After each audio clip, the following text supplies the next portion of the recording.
The best cinematic performances don't share some standard of craft or technique. What they have in common is a feeling of invention and discovery, of emotional depth and power, and a sense of self-consciousness regarding the idea and the art of performance itself. They'd also reflect broader transformations in the art of cinema during their times. Such actors as Joan Crawford, Barbara Stanwyck, and Jimmy Stewart were already stars in the high studio era of the 1930s, but their work became more freely expressive, more galvanic in the post-war years, when the studios lost their tight grip on production, and when a new generation of directors made their mark in that freer environment. The French New Wave, developing new techniques with a new generation of actors and crew, lifted layers of varnish from the art of acting to fill the screen with performances of jolting immediacy, spontaneity, and vulnerability.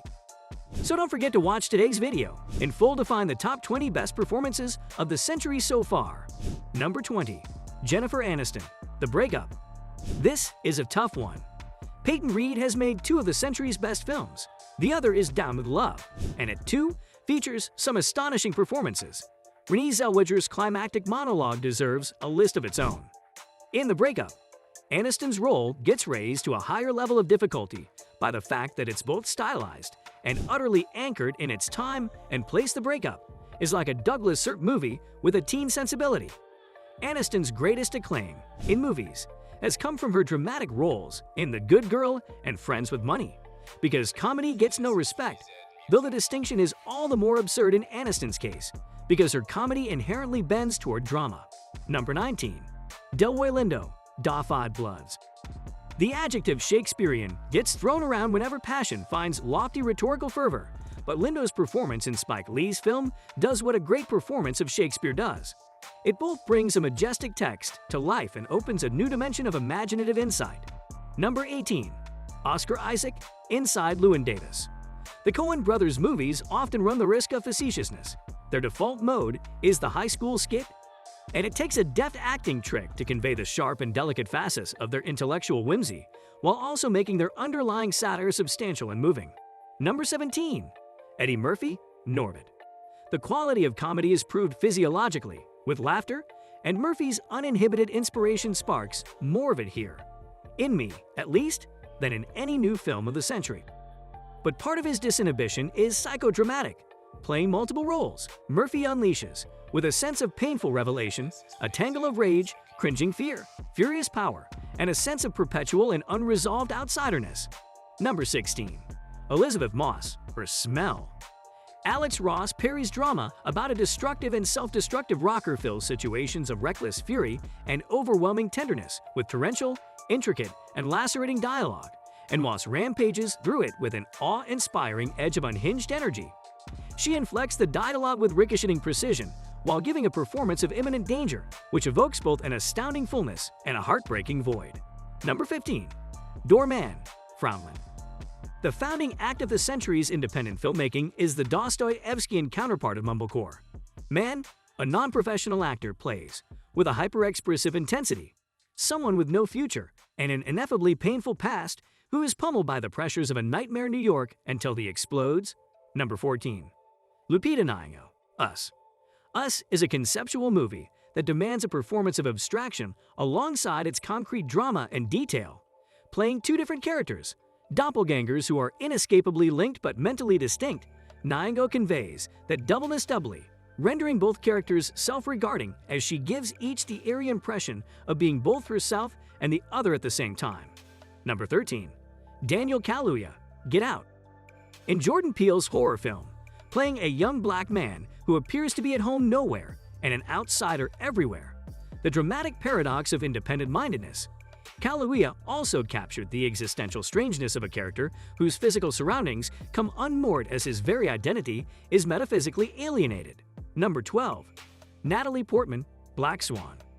Portman is one of the great modern silent actors. Although she's very skillful with dialogue, her voice and delivery aren't what's most original about her presence.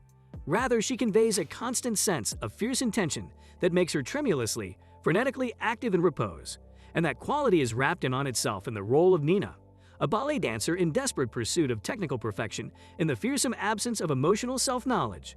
Number 11.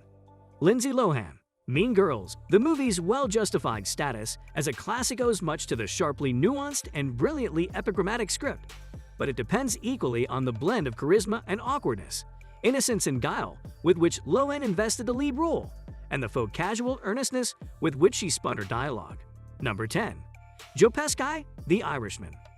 One of the odd things about a list of performances is that some of the most memorable ones are supporting roles, involving actors who dominated despite being on-screen for only a small fraction of a movie's running time. Though the title of Scorsese's film refers to the main character, played by Robert De Niro, whose performance is indeed among the best of his career. Both the protagonist's actions and De Niro's performance are, in effect, conducted by the mob boss Russell Bufalino, played by Pesci, in a performance of such calm and decisive authority that it virtually defines the nature of power. Number 9. Adam Sandler, Uncut Gems. Sandler is by nature a performer in two tempi at once. Beneath the phlegmatic, sardonic lag of his speech and gestures, the wheels are spinning at overdrive in his mind. In the Safdie brothers film, the wheels turned faster than ever, and he overheated himself to keep up with his own compulsive calculations and frenetic scheming. Number 8. Anna Paquin, Margaret. The breathtaking scope of Kenneth Lonergan's ambition for this film placed an extraordinary burden on Paquin, who had to carry not only a drama of personal guilt and coming of age, but also a moral vision of city life at large, the interconnectedness that it depends on, the responsibility that it entails, the risks and burdens of a sense of freedom, and the intellectual and professional underpinnings of urbanity. Number 7. Mahershala Ali, Moonlight. The entire cast of Moonlight delivered, collectively, one of the greatest sets of performances in recent cinema. Ali made my list because in addition to intimacy, tenderness, pain, he brought an original tone and a magnetic, commanding, and agonized presence to the role of Juan, a drug dealer who suddenly, but with passionate enthusiasm, becomes a mentor and father figure to a boy named Chiron. Number 6. Miranda July, The Future.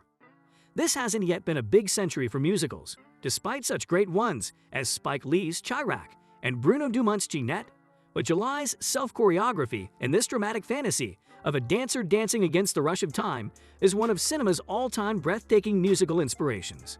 Number 5. Adam Driver, Girls, Season 1.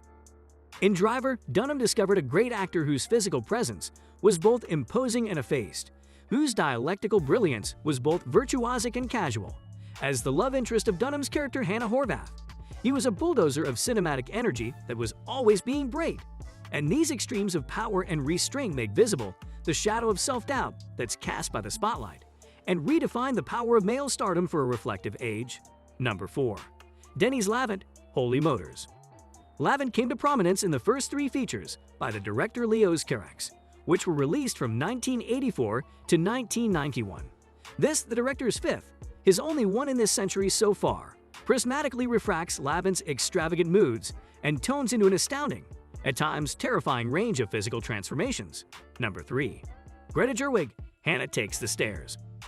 As the prime actor of what became known as mumblecore, Gerwig exemplified the role of the movement in decoupling improvisation from the theater, removing the situational framework, and allowing its actors to speak in their own voices, to make their characters into themselves, rather than vice versa.